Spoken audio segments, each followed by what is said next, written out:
कहते हैं कविता दिलों को जोड़ती है, लेकिन इस बार एक कविता ने दो जिंदगियों की किस्मत को बदल दी। एक तरफ सियासत का सूरज था अमरमणि त्रिपाठी, और दूसरी तरफ शब्दों की दुनिया में चमकता हुआ नाम था मधुमिता शुक्ला। मुलाकातें शुरू हुई कविताओं से, बातें बढ़ी भावनाओं तक, और फिर वही कहानी बनी जहां प्यार और राजनीति दोनों ने अपना सबसे खौफनाक चेहरा दिखाया जमाने को। और ये ऐसा हत्याकांड था जिस पूरे जमाने से साथ साथ मीडिया में भी सबसे ज्यादा सुर्खियों में रहा, क्योंकि आरोप एक कैबिनेट मंत्री पर था।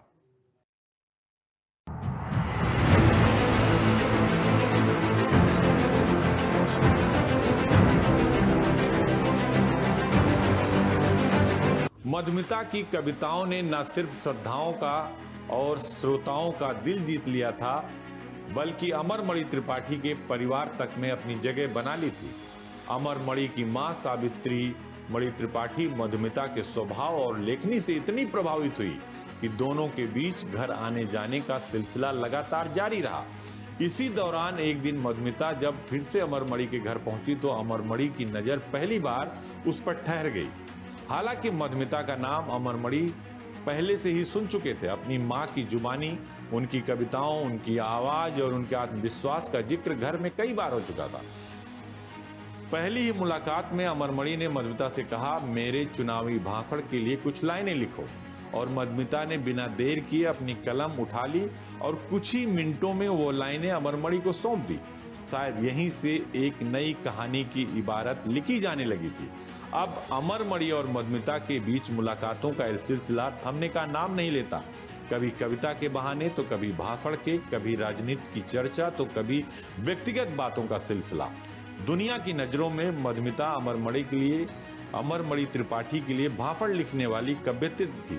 मधुमिता कांड जब हुआ और उसके बाद ये जब घटना हुई और इसमें अमरमणि का नाम आया कि उनके संबंध थे मधुमिता के साथ, ये बात जब निकली तो पूरा हंगामा मच गया और राजनीति में भी भूचाल आ गया। और इसके बाद अमरमणि ने कई मीडिया को मैनेज करने की कोशिश की और उसमें कुछ बड़े पत्रकार भी शामिल थे, लेकिन ये बात छुप नहीं पाई और तमाम पत्रकार थे, तमाम जो पॉलिटिक्स और क्राइम दो अलग-अलग बीट होती हैं, तो जो पॉलिटिकल रिपोर्टिंग करते हैं वो तो उसी डायरेक्शन से सोच रहे थे, लेकिन जो क्राइम की रिपोर्टिंग करते हैं वो रिपोर्टर सक्रिय हुए और उसके बाद अमरमणि का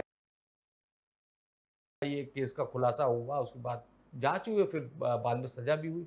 तो अमरमणि का जो हैसियत थी वो अचानक इसी मामले से खत्म हुई। लेकिन हकीकत में ये रिश्ता अब कविताओं से आगे बढ़ चुका था और इस रिश्ते की दास्तान ने करवट ली। साल 2003 में तारीख 9 मई को, जिस दिन घटा वो वाकया जिसने उत्तर प्रदेश की सियासत और साहित्य दोनों को हिला कर रख दिया।